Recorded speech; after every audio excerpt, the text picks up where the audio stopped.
Welcome to the She He We Awakening podcast. We are a wife and husband therapy team whose professional and personal lives are centered on psychology and spirituality. We love sharing what we've learned on our journey of becoming conscious through relationship, and we invite you to get to know us and hopefully hear in our stories something that can support you in your life too.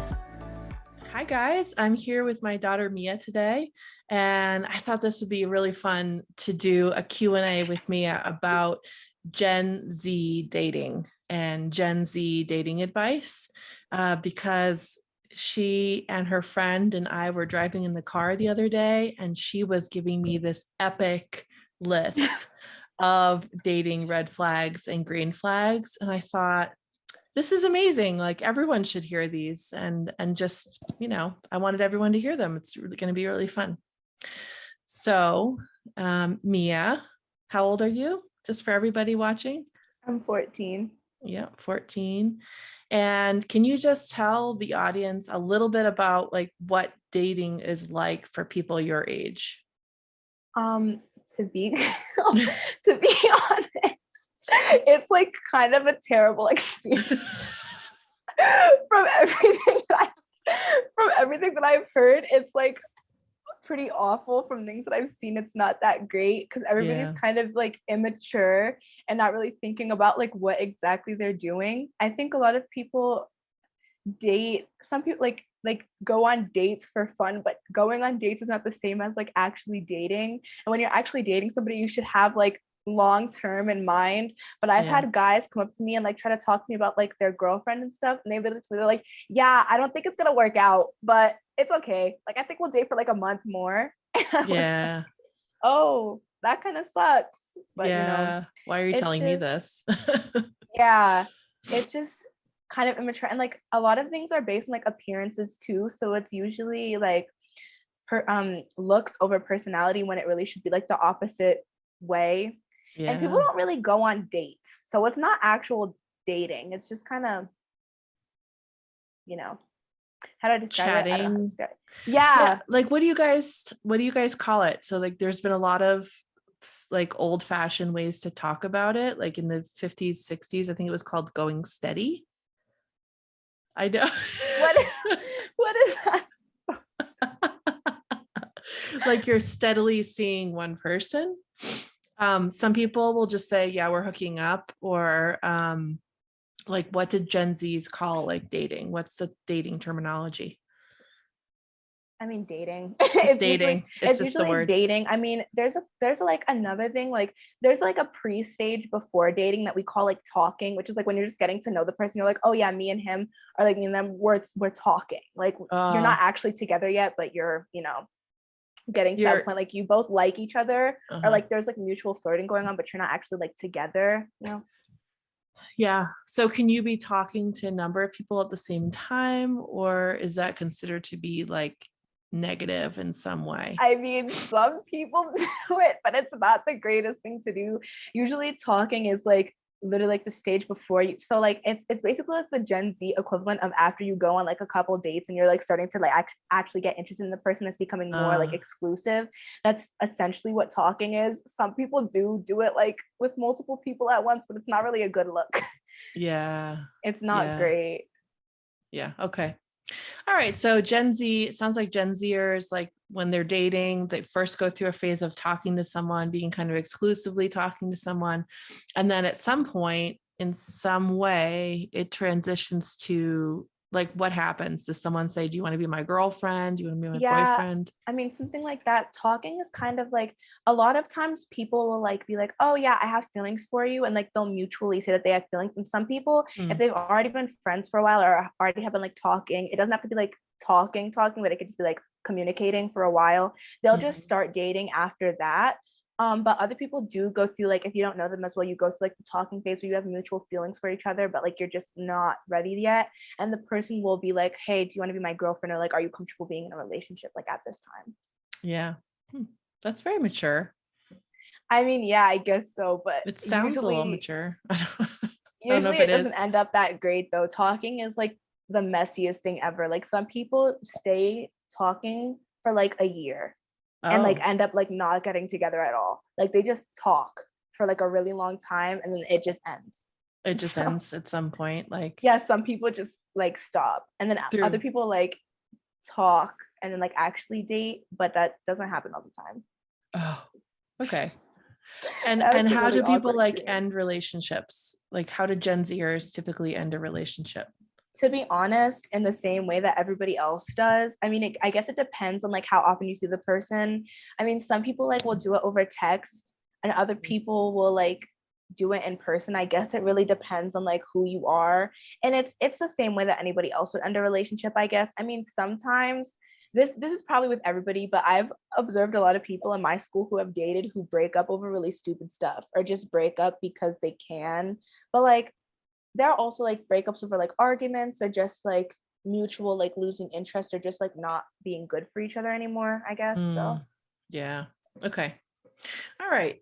So you are a person with lots of friends. You've witnessed a lot of dating dynamics in your school and lots of people talking to each other. Can you share, do you want to share red flags or green flags first? I feel like I should get the negative one out the way. Okay. I feel like I should get the negative one out of the way. So for the audience, we made a list of like, I don't know, like 20 minutes easily of red flags in the car from a Gen Z perspective that are like things I'm Gen X. These were not things that I ever considered when I was your age. Like a red flag for me at age 14 would have been like, I don't know, just not trustworthy or outwardly rude, but like maybe that's it. I don't know, like very low bar. So take it away. What are your red flags? So my biggest red flag, the thing that's automatically going to make me like not want to talk to you at all, is any type of racism, homophobia, sex, like anything under the isms or the phobia. I can't deal with that. I just feel like I want to be with somebody who's appreciative of all people and who isn't going to judge based on something who usually with those things cannot be controlled. And it just makes me uncomfortable to have people who are like discriminating against other people. That doesn't make me comfortable. So personally, I can't do that. Wait. Can I ask questions about that? Yeah, you can. I know how that shows up in Gen X. Like I've seen that behavior. What does that look like for Gen Z? Like, how do you know someone is racist, homophobic? It's pretty easy to tell because some people are very outright. Like some people will literally just go out and say a slur or say something like extremely awful. And then I'm like, okay, I can't mess with this person. But other people do it in like a less obvious way where they like are constantly making like small jokes that are like morally gray area. And then they do it so much that it stops being like, I can't tell where this person stands. And it's very obvious that they have some sort of like discrimination or hold something against like a certain group of people, which obviously makes me uncomfortable. I think it's weird. Sure.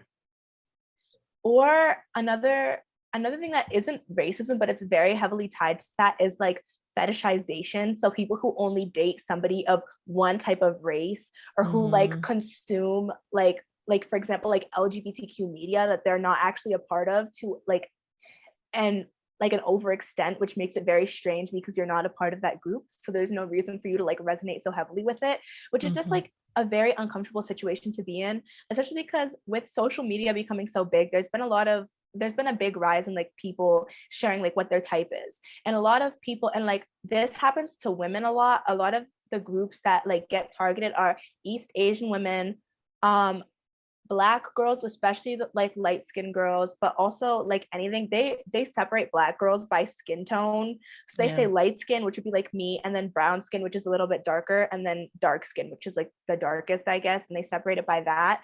And then also very often like Hispanic women, Latinas will get fetishized as well. And when this happens, it's just a very uncomfortable situation because people will make weird comments about like why they're dating you, and it seems like they only like you because of like the way that you look or the way that your race is, which is like an uncomfortable situation to be in because not only are you being fetishized, but you're being like stereotyped most of the time too, because they hear things like, oh, Latina women are sassy, or like Asian women are submissive, or like Black women have big butts, and it's like really weird.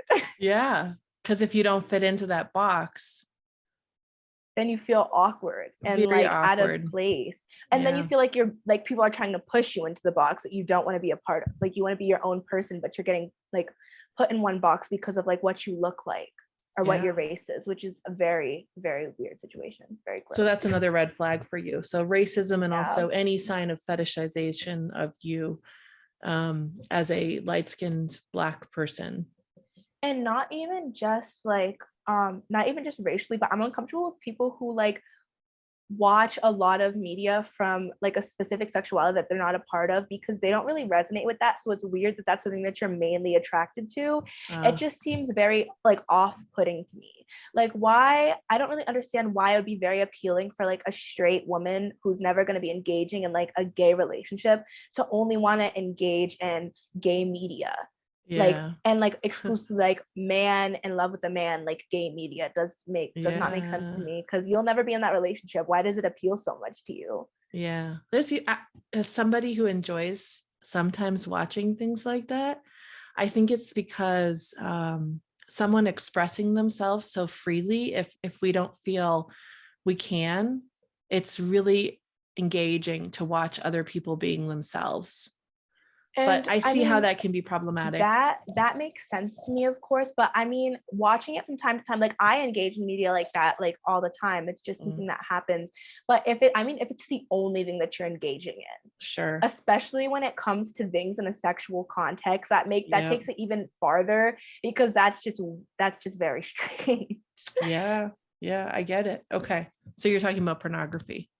Yeah, I Yeah. think it's weird to only be interacting with that, especially because once again, you're never going to be in that relationship. I mean, watching something like that, or like even engaging in any media surrounding that from time to time makes sense. It's normal. And it's becoming even more normalized now that people are becoming more like open to things like that, which makes sense. But when it comes to like, that's the only thing that you want to watch, that's the only thing that you're attracted to, but you're not a part of that group, it just seems very strange. Yeah, there's definitely something going on there psychologically for the person. So you're going to be looking out for that in your partners whenever you have a partner. Yeah. Yeah. Okay. What's red flag number 3? Another red flag is anybody who has every single one of their exes is crazy. Like Oh, they only have they only have stories to be like, all my exes are crazy, and then tells all these like lists of all the crazy things that their exes have done, but somehow cannot come up with a flaw about themselves or like come up with a thing that they did wrong in the relationship. yes. That's really weird. It's a red flag because it's like, first of all, clearly this person doesn't see how they could be at fault in a relationship. And another problem is that there is no way that every single person you've dated has been completely and utterly insane. Yeah. This probably has something to do with you. Who's the common denominator here? Yeah. I saw a little clip of an interview. For people watching this, they probably know who this person is. You probably don't. But there's this woman called Glennon Doyle, who is someone who's in she's in a lesbian relationship, but she was previously married, and she has a whole podcast out there called We Can Do Hard Things. And she interviewed this woman called Natalie. I've heard that. Have you heard of her? Yeah. In the car with you. Yeah. Oh, Natalie Portman, who's an actress, who's really well known for only taking parts that are super like intellectual, very challenging. I think she went to Harvard or something. She's super smart. And that's one of her red flags too. And she talked about it in this interview. And she said, every time someone comes up to me and says, this woman was crazy, this person's irrational, I say, what bad thing did you do to her? That's her hot take. Yeah. I mean, of course there are women that are problematic, but if you're every single relationship that you're in, the other person is, crazy or delusional, all of that, that's definitely a red flag.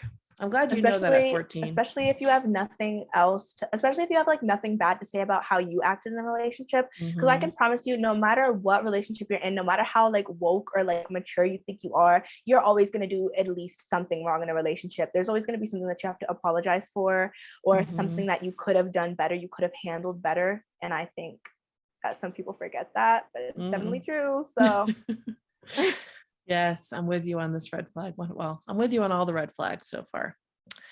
Okay, so what are we at now? 4? 4. Yeah. Okay, my next red flag is somebody who is like very, very possessive. I know Oh. some people like that, but I can't do it. I feel like there needs to be a mutual trust when in a relationship.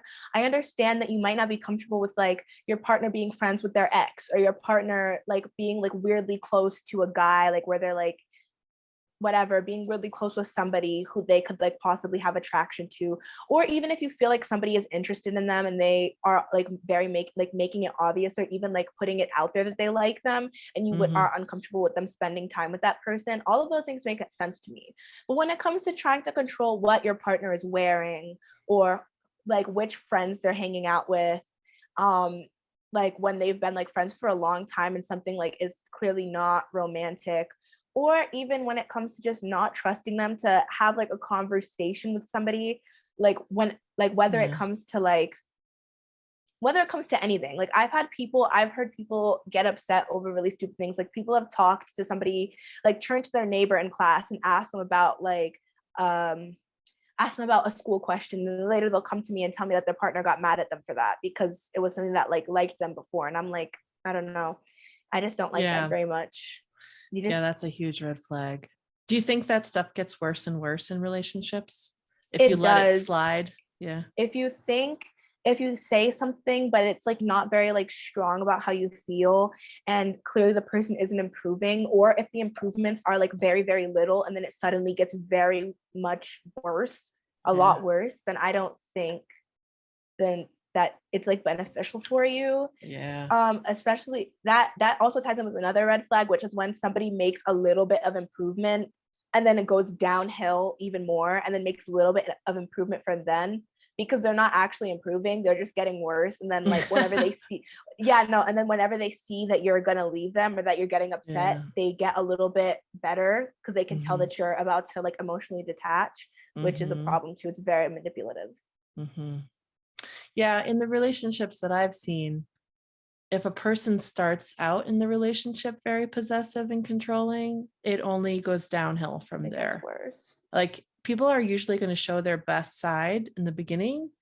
And then if you let them get away with that, they'll do more and more and more until they're Get demanding worse. more access to you, more, what do they call that? They isolate you.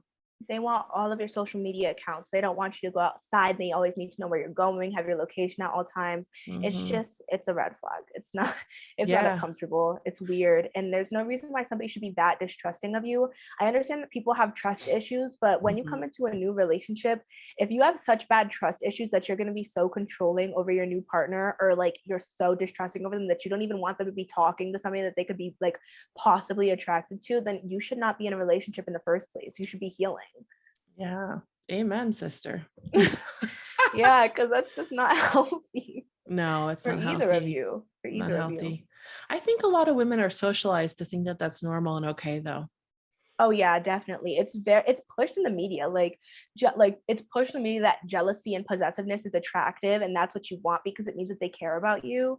But it's not that great. It's not that. No, to me, it just feels like animalistic, like how like our dogs fight over a toy. Like territorial over a person Yeah. is Yeah, strange. it It's is. And it weird. kind of shows you how the person thinks about you as a thing or a Absolutely. belonging rather than A person an or individual an with their own equal. an equal, a partner. Yep. Amen.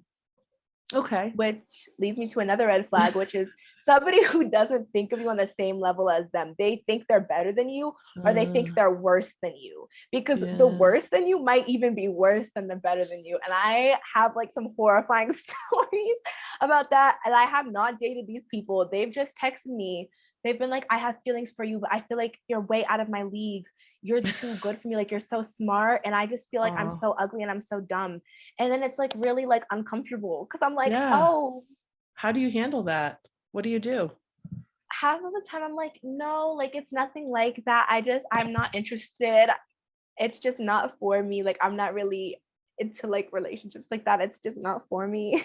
I'm Yeah. sorry. And like the person, usually people who are like that, it's a red flag, because when you're in a relationship with somebody who has very, very low self-esteem, it's okay to have low self-esteem, and I'm not a very confident person myself. I don't think very highly of myself, but what I can say is that I'm not one of those people Mm, who like will constantly be putting themselves down in relation to you. It makes everybody uncomfortable when people are mhm, constantly comparing themselves to you, especially when it's a partner. And it's also very, I don't really know how to describe it. It's kind of unnerving when you're talking to somebody new and they're saying all of their flaws for no reason and just building you up like they see you as some type of god. It's just, mm, it's weird. yeah. Does it Like make you're you just trying to. feel nervous or frightened? Like, does it bring up that kind of energy in your body? It depends on the type of person. Mm, If it's somebody who's like very, very dramatic about it and constantly texting me and like trying to push for like a relationship and is like saying all this stuff and like really putting themselves down in front of me, then yes, it makes me feel kind of nervous, kind of afraid because this person is like clinging to me and mhm, they're very unpredictable and I can't say what they're going to do. yeah. But in other times when I can just tell that it's somebody who's like very, very like depressed or upset, I just want them to focus on themselves. There are sometimes like you can tell that somebody is very low self-esteem and it would not be beneficial for them to be in a relationship at that time because they need to focus on themselves. And if they get into a relationship, they're going to project not only all their insecurities onto you, but they're going to put all their worth into you. So that if it ever comes to a Mm. time where you're trying to break up with them, you're going to be like guilt tripped and they're going to be having like a whole breakdown and it's just going to be very like a stressful relationship for you to get out of. Yeah, because there's no easy way to leave a relationship like that. With Having, somebody who's like very unstable, it's very difficult.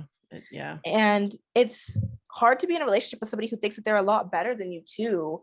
If they're Mm, talking down to you, like you don't understand things.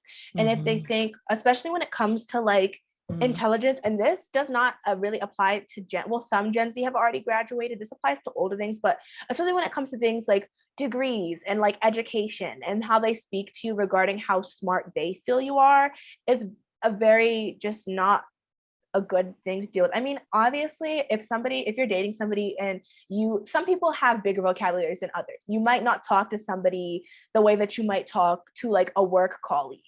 That right. makes sense to me. Or somebody who you know has like read the same things that you've read or like researched the same things that you've researched.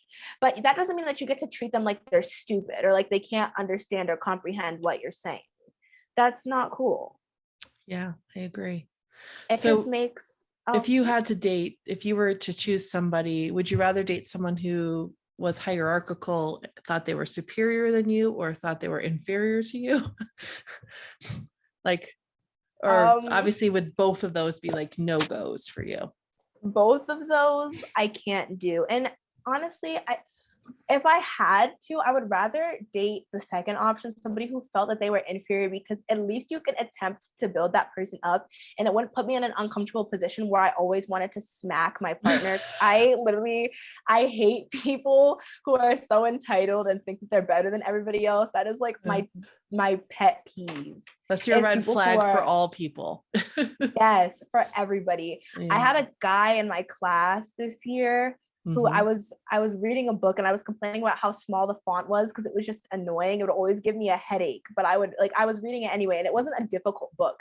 I just the pages are like big. I was reading Pride and Prejudice by Jane Austen Mm. and he came up to me and he was like, "Why are you complaining? Can you not read it?" And I was so mad. I just sat there. I was like, I had to like sit there and like breathe for a second before I blew up at him. And I ended up like being really passive aggressive. And I was like, yeah, I can read it. Of course I can read. Why else would I buy it if I couldn't read it? And then he walked away, but he made me very angry. And Yeah. I actually ended up getting the highest average in that class and he was mad. But You won. I did. We may have won the battle, but I will always win the war personally. But I don't know. It was just a very awkward situation to be in, and it made me very like Yeah. grossed out, Yeah, you're right. They're disgusted. both red flags. And at least feeling a person feeling more inferior to me is at least a yellow flag, a strong yellow flag, maybe an orange flag. Yeah, Yeah. like somebody thinking you're better than you was like fire truck red, and then somebody thinking somebody thinking that they're inferior to you is like orange red flag, I guess. Yeah. It's like a little bit better, but it's still not great. Right. It depends though. It can be a very, very red flag depending on how bad the person actually is and if they're clingy or not adds a lot to it. Yes. Do we do clingy as a red flag? We did. Clingy is to an extent a red flag in my opinion. I think clinginess can be like normal or not overbearing. When it gets to the point where you always have to be texting your significant other, even if they're hanging out with friends or at a party, or always have to be talking to them, hearing their voice always, like there should be an amount of time where you don't have to talk to them where you're okay with it. Like it shouldn't be a thing where you like are so dependent on them that you always have to be talking to them.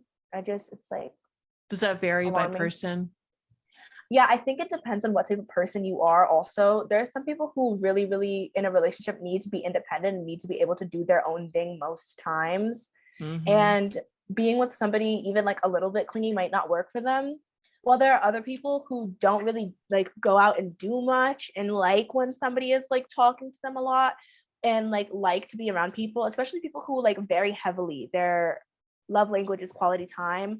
A clingy person might be like something that you're looking for, but I think like for somebody who's kind of like well-rounded and like doesn't like lean towards like really wanting to spend time with their partner all the time and really wanting to be alone all the time, clinginess is like an orange flag. But it can be like a green flag for some people, I guess, and it could be like a really, really red flag for others. So I think that really depends on the person. Personally, I'm kind of like about it. I think it's like it's nice to be clingy when it's not in an overbearing way. Like if you want to be talking to me and like spending time with me, I appreciate that. And like I'm grateful that you want to spend time with me. But when it gets to the point where I can't go hang out with my friends without getting a million texts and I can't like turn my phone off for a little while to spend time with other people besides you, that it starts to bother me.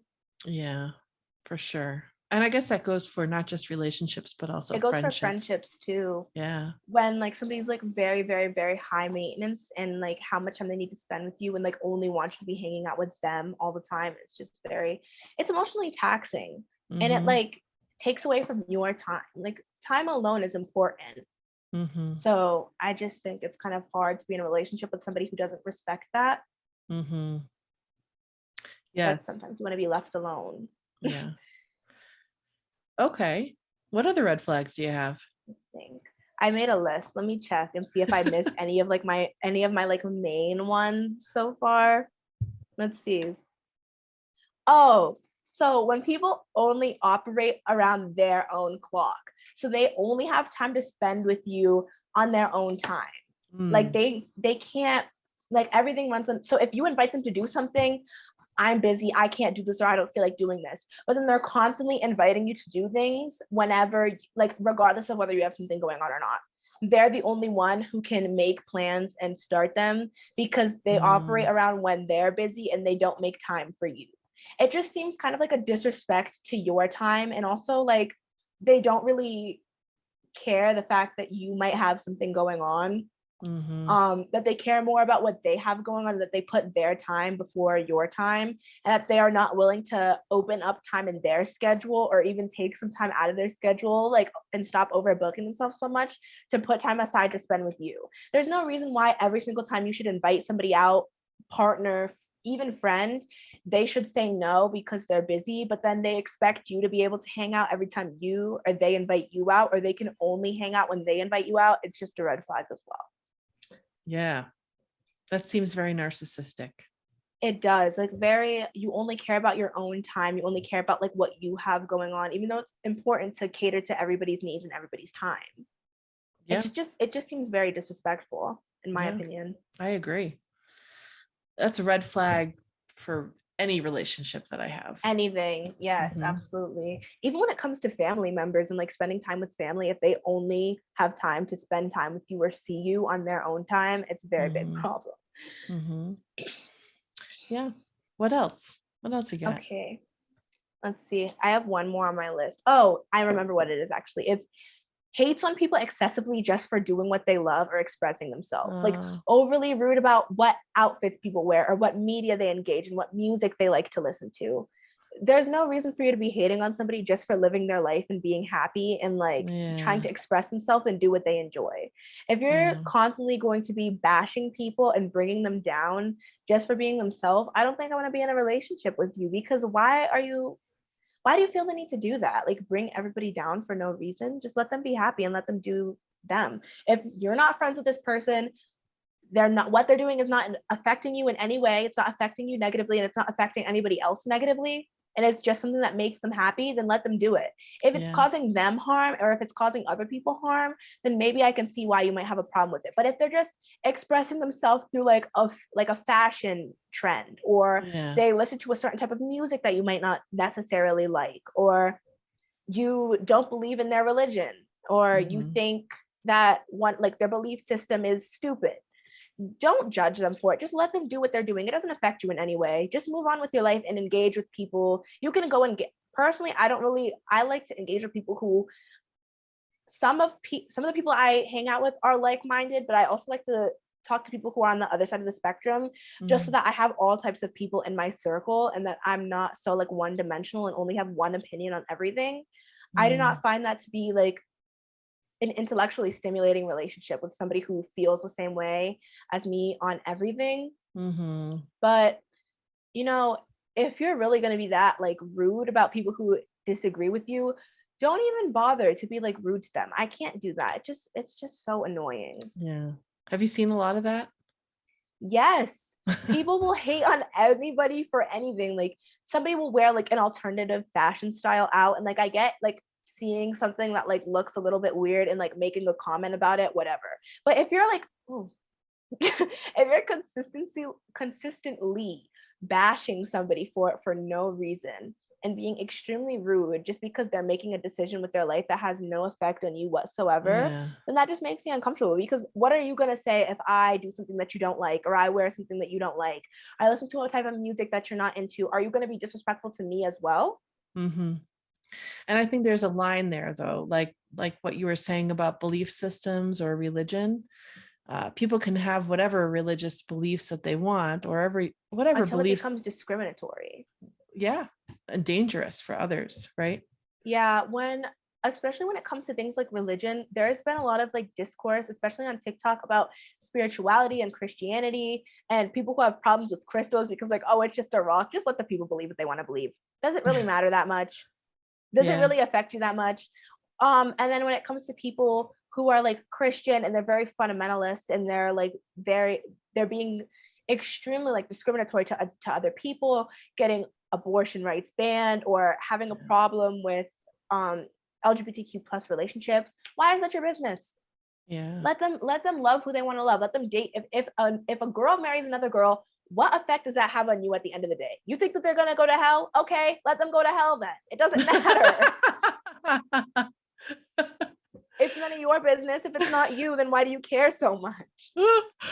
I think people are still afraid that it's somehow a trend, that their own kids are going to be, isn't that crazy?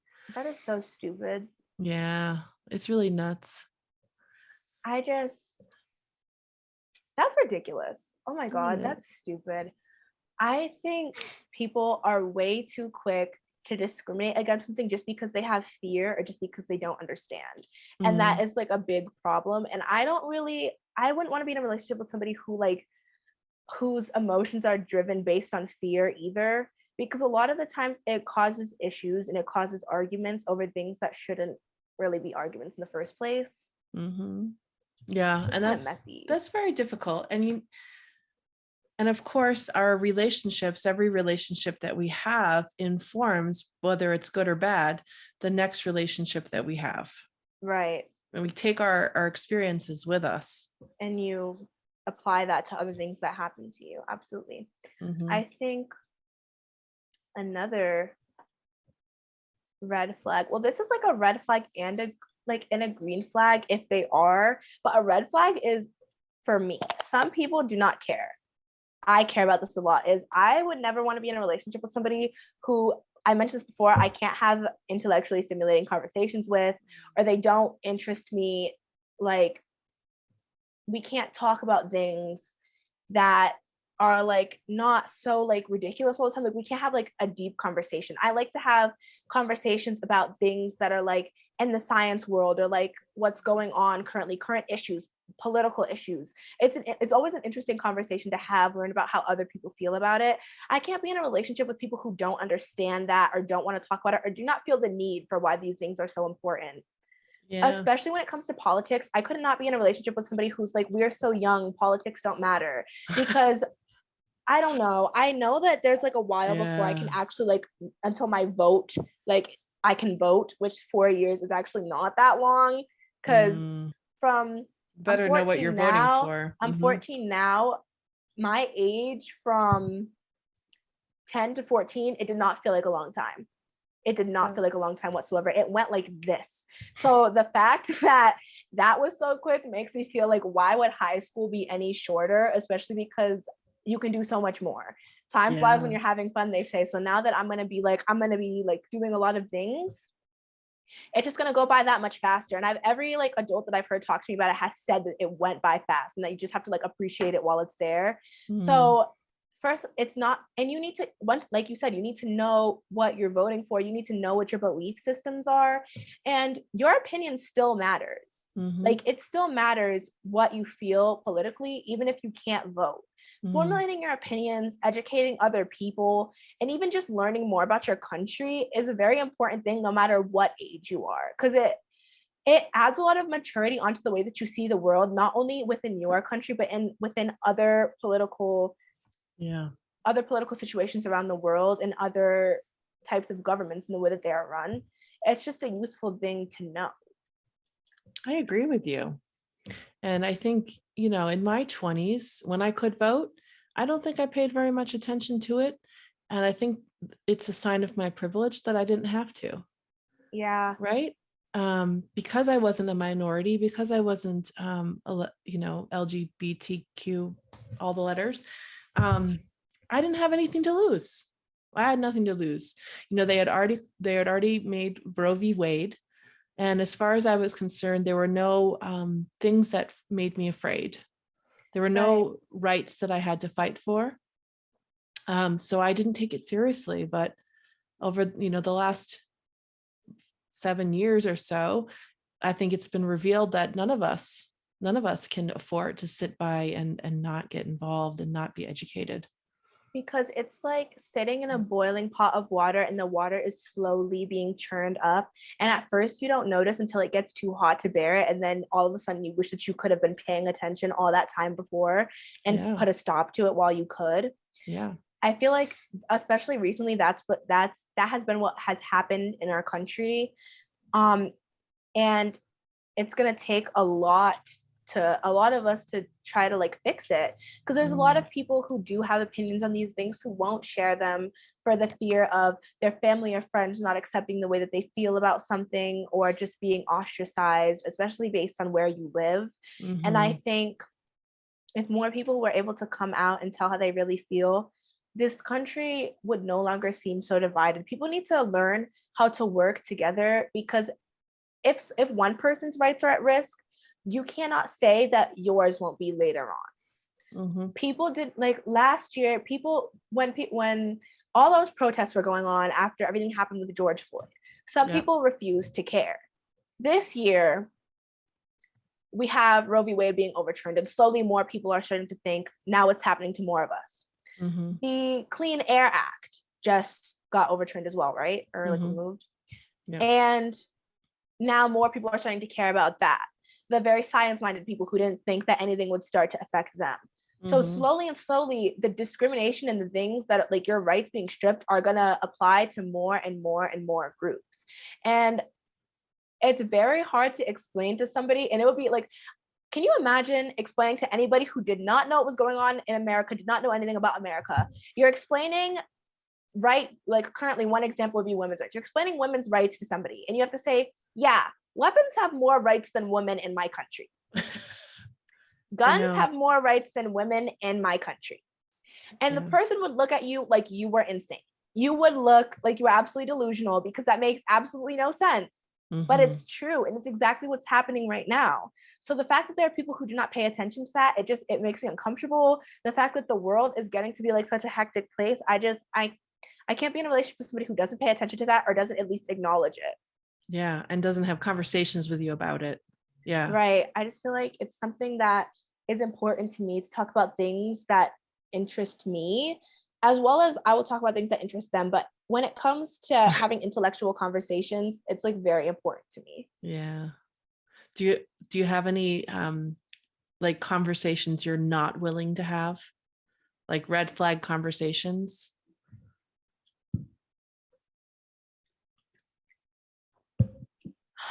Do I? I'm trying to think. I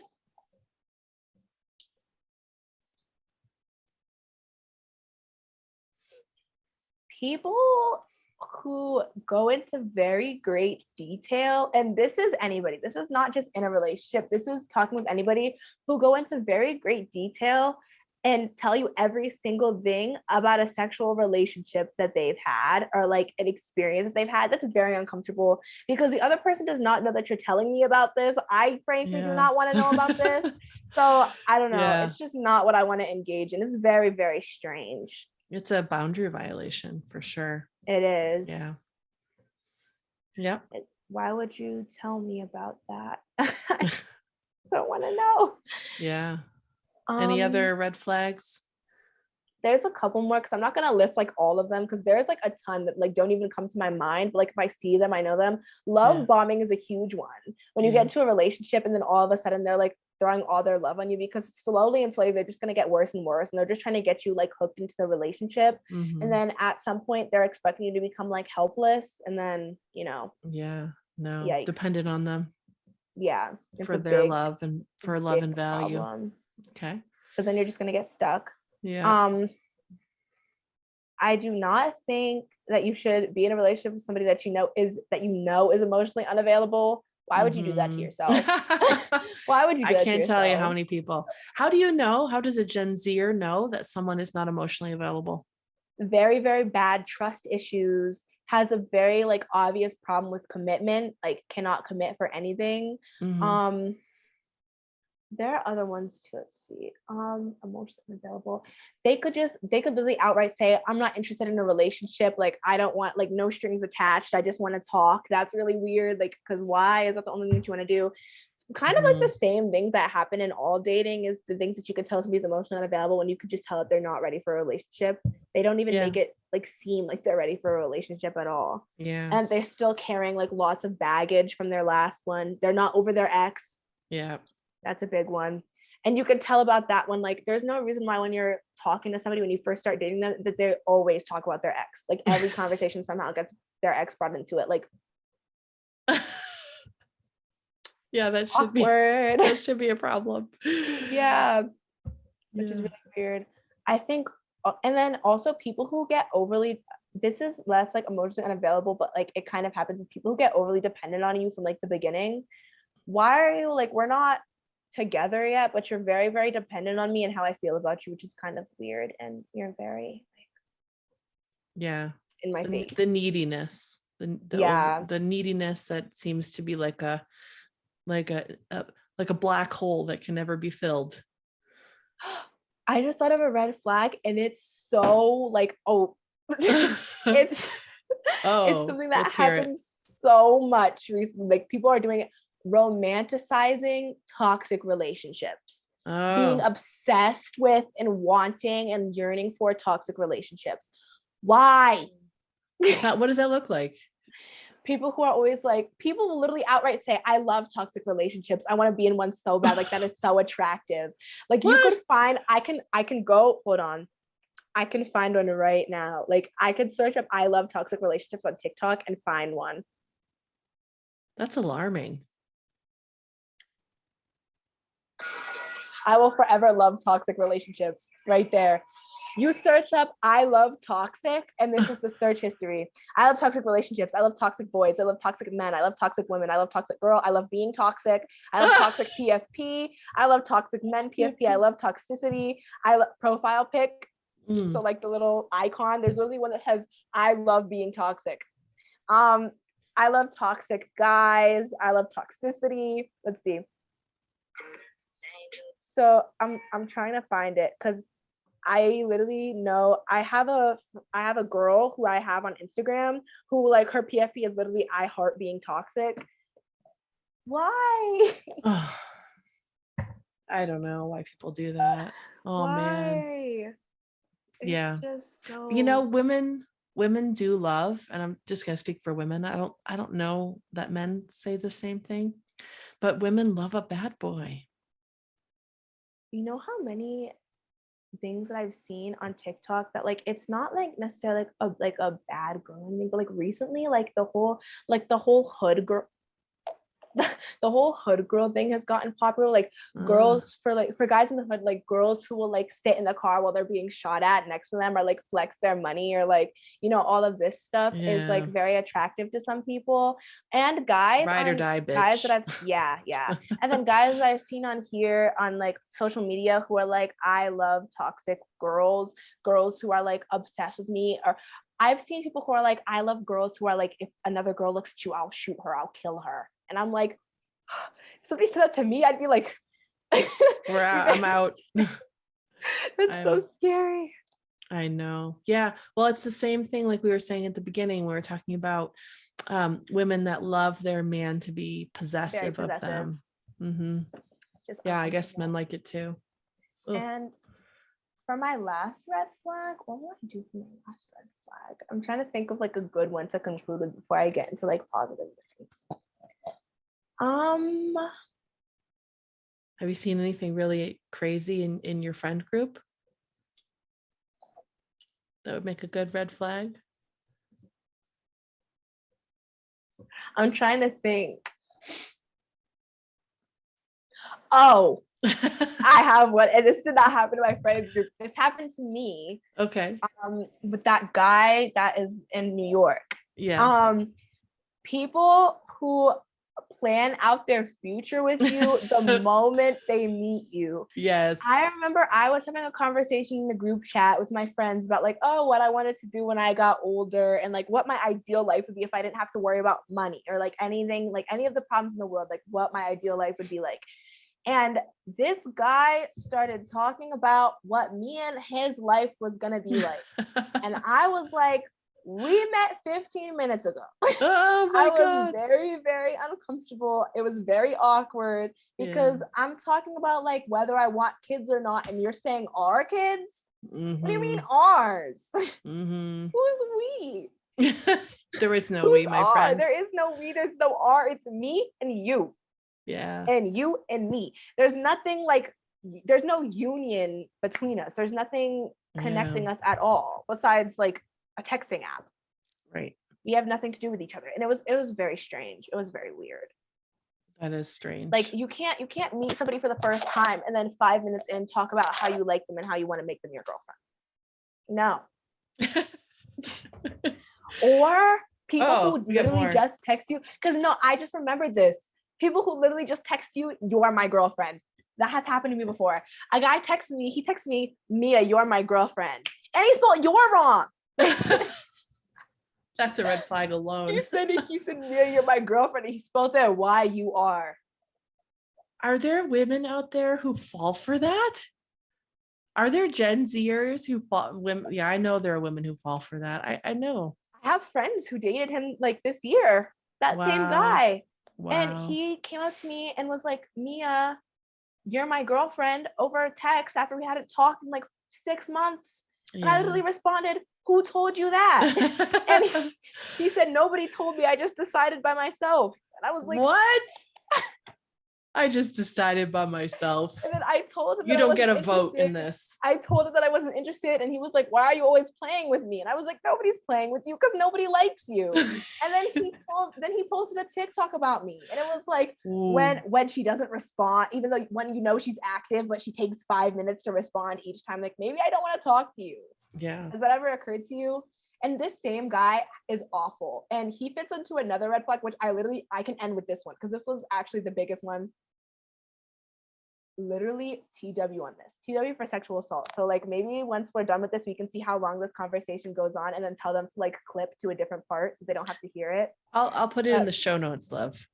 Okay. Yeah. The biggest red flag is people who threaten you with sexual assault or rape or sexually harass you. I've had a lot of guys do this. They're very comfortable with, like, I've had guys like pull me by the hair and like force me to hug them, and it's crazy. And the only way that you'll ever get let go of that, because I wasn't, until another guy came who was his friend and was like, yo, let her go, like she obviously doesn't want to do that, like look at her, she's scared. You're not going to get let go until somebody else comes to your defense, because I promise you they do not care. So if you think a guy harassing you is okay because he's just attracted to you or it's a compliment, that's not a compliment. He's disrespecting you, and that's a dangerous person to be around. Because from my experience, it starts off as harassment, and then gradually they become more and more violent until the fact that they start grabbing your hair and pulling you into a hug, or they start brushing up against you on accident when they walk by you, or other things like that. And that's never okay. Do not get into a relationship with somebody who is physically or mentally abusing you, whether they're gaslighting you, love bombing you, physically assaulting you in any type of way. That's not a relationship that you want to be in. And if it is safe for you to get out of that relationship, it doesn't, I know, like you can say, I love them and I don't want to leave the relationship. Yes, but no, because you're not safe, and you're putting yourself at risk every day, and you're going to be a lot healthier and a lot safer once you're out of that relationship. This comes to friendships, this comes to acquaintances, anybody who instills fear in you and makes you feel nervous for any reason, go with your gut. Do not mess with that person. It's not safe. Yeah, good advice. It's not safe. And that's the one thing that I live by, is that if somebody makes me feel nervous, then I cannot be in any type of relationship with them at all. Good for you. Yeah. But moving on from the dark stuff, I have some green flags and some things that make me like actually like people. So number one actually has to do with intellect. Smart people, it's very attractive, especially if you read. That's like people who are interested in intellectual things, like sciences. It's very interesting to me, or educate themselves very much on like a certain topic, because I love to hear about that. And if you're like very passionate about something, I want to hear about that too. That's another green flag. People who have like a big passion for something. Yeah.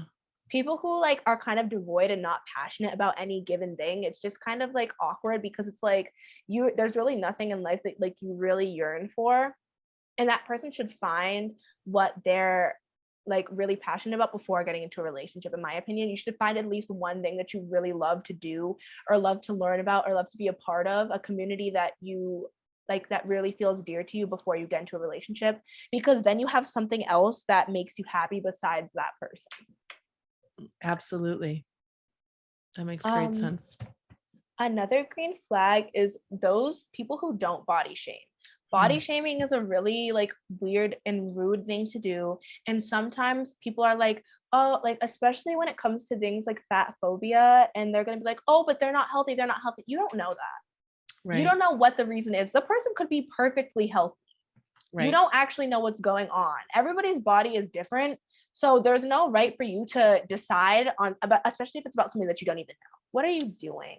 You're not a doctor and you're not a physician. So stop making an opinion on everybody's bodies when you don't know anything about it. Right. Stop. Yeah. So the green flag part of this is someone who just minds their own business. Minds their own business, keeps themselves, and doesn't have to say anything. And somebody who like won't date somebody, or like will not say no to somebody just because like they have a bad opinion on their body. That's a red flag. That's bad. But a green flag version of that is somebody who will date anybody regardless of their body. I understand having a type and being uncomfortable with dating one certain type of person, especially when it stems from trauma. But a preference is different than like a type. You can have a preference for something, but having like a whole type of it is kind of odd. Right. And also preferences are different than not dating somebody altogether because of something. Like I've seen people be like, oh, I have a racial preference for this, but it's not a preference. They will only date that race, which is very weird. It's very strange. That's not a preference. And preferences, why would that be your preference in the first place? Let's understand why. Yeah. Like, so you love when people are open-minded and will date. Open-minded and will date people like, like I understand that a big part of a relationship is attraction, but Mhm. you like it's very weird when you're only attracted to one group of people that look like one thing, are a part of one age group, all think the same, all look the same. It's not it. So if you're like Yeah. opposite of that, and if you're kind of open-minded, as long as you feel like you vibe with the person, you feel attraction to the person, then I think that's great. Yeah. Um, So you're talking about prejudice, basically. yeah. People who are openly prejudiced. Another green flag is somebody who's like willing to go out and spend time with you and do things that you want to do as well as things that you want to, I mean, as well as things that they want to do. Yeah. Like there needs to be a balance of like, oh, you're interested in this, well, I like to do this, so I'll go play basketball with you, but then later you have to come watch Mamma Mia with me. Like, Yeah. that type of thing, which is always like a nice exchange when you guys get to spend time with each other and do things that you both enjoy. Right. Yeah. um That's a great green flag. it is. Another green flag, I think, is somebody who has really good self-care.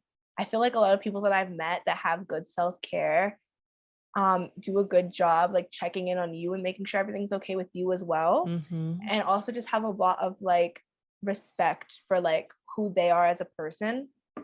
What does self-care mean to you? Well, Do you I mean mean, like washing your armpits, or do you mean like self journaling or self-care can be a lot of things. I mean both. I mean, first of all, cleanliness is very important to me. I'm not dating somebody who smells. I'm sorry. I can't do it. I will not do it. I won't do it. So like they have if a green flag is showering regularly. Yeah. But like self-care and and I understand actually I would be in a relationship with somebody who might need some help with that because of like maybe like a mental disorder like depression. I understand it can be hard and Mhm. that you might need some help with that. But I mean, when it comes to just because you don't want to or just because you don't feel the need, like please go wash your butt. Go. That's the bathroom, go shower. That's important. I think both self-care is really important. I think Yeah. they need to be taking care of themselves by doing something that they enjoy in the same way as taking care of their physical body, because Uh-huh. both taking care of your mental health and your physical health is both very important. Yeah. How do Gen Zers take care of themselves emotionally? Depends on the person. Yeah. It truly does depend on the person. Like personally, I like to take a nap. I like to take a nap. It helps me like relax. I will read. I Yeah. will go, if it's raining, I will go sit in the rain. Like actually, Mm. it's just very nice. I'll just like light a candle and listen to some music. I'll play music, especially like on the guitar, or I will write. I write a lot. Mm. All of those things are like good coping mechanisms for me. Some other people like to do other things, like some people like to dance, some people like to meditate, go train, play a sport. Any of Mm. those things I think is good. A green flag is having good coping mechanisms, at least one or two good coping mechanisms. If you're in a relationship with somebody who doesn't, then they're going to take out their anger on Yeah. you. That's the truth. Yes. You're going to take out their anger. And I think it's hard for people your age who maybe never were taught by their parents to have healthy coping strategies. So that kind of limits the dating pool, probably. Yeah, it can be a difficult thing, but it's important to find somebody like that, in my opinion, because if not, you're Mhm. really putting yourself in like a difficult situation. Um, Mhm. Another green flag is if your friends and parents like them.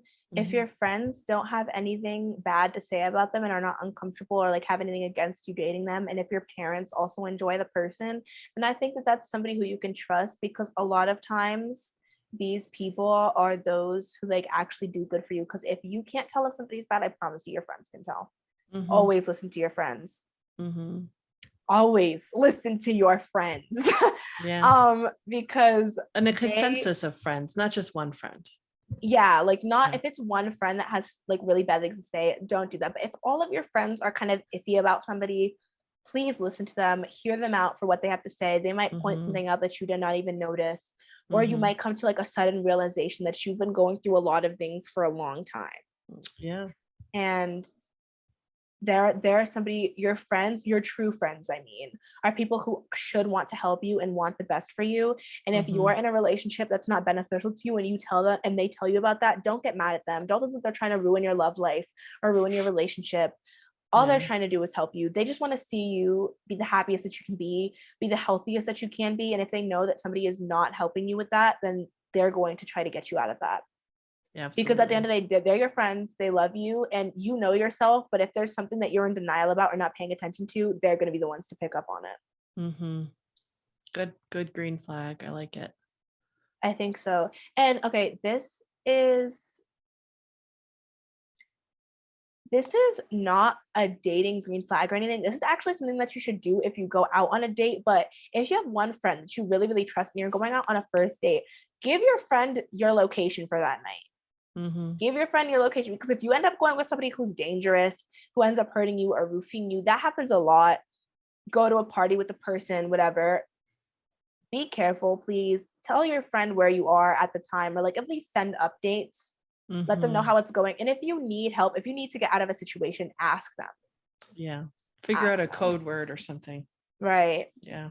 It's important. Even within like younger groups who like might not go to the club or whatever. So it's like harder to get into situations like that. It's not even that hard. Like there are still people who will find a way to get you in dangerous situations, even if you're just like going to the movie theater. Yeah. Absolutely. So you have to be very careful with who you talk to. And also who you allow to have your location as well. Do not pick somebody who's like not very trustworthy. Pick a friend who you've known for a long time, who you know that if something bad happens, they're going to be the one to help you. And they'll take action and they know what to do. Yeah.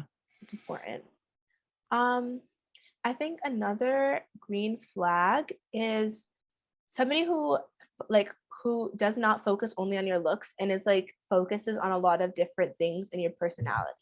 So some people hyper fixate on looks, but it's important to like, if you like somebody, it's important to like all aspects of them and not just one thing about them. Like you can't date somebody because you only like the way they look or you only like how funny they are. That's not a thing.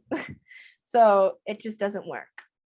And here's some personality traits that I think are red flags. So I was just thinking about that. Humorous is great. Obviously intelligence, being fun. Well, these are green flags. Yes. Okay. I thought you said red flags. Okay. Green flags. So humorous, intelligent, fun. Like open-minded. Adventurous is a good one. Let me think. Why am I forgetting? Mature. Yeah. I'm thinking of the word. It's like, rational. Yeah. Rational. Yeah. And like people who do have goals in mind, that's an important thing. I wouldn't want to be in a relationship with people who don't have goals for themselves and don't set milestones. So I think it's important to have like a general direction of, if not what you want to do for the rest of your life, we're still young, what you want to get done in the next month, or like at least what you want to do in the day. Something. I hear you. Yeah. It's just like have a general idea of like what you're aiming for. Have a goal. Yeah. It's important. And I feel like I said so many red flags and it's so much harder for me to come up with green flags because there's so many red flags. Well, I think you did a good job. I mean, we could take the red flags and just, extrapolate what the green flags are. Yeah. People who are safe, sense. People who are protective, people who, want the best for you, people who are altruistic. Oh yes, people who help you grow. That's important. Like if you're in a relationship, it should be with somebody who allows you to grow and gives you the space to do that and is not holding you back or keeping you in a place where you're stagnant. In a relationship, life doesn't stop because you're in a relationship. Both of you should continue to grow and help each other grow throughout the entire thing. Green flag. Green flag. It's just a green flag if you smell good. I think it's a red flag when you smell too good, too strongly. Yeah, no. Like overusing cologne, that's really weird. It's a huge turn off for me. It makes my stomach hurt. Okay. It's gross. Did we hit all the green flags that you can think of now?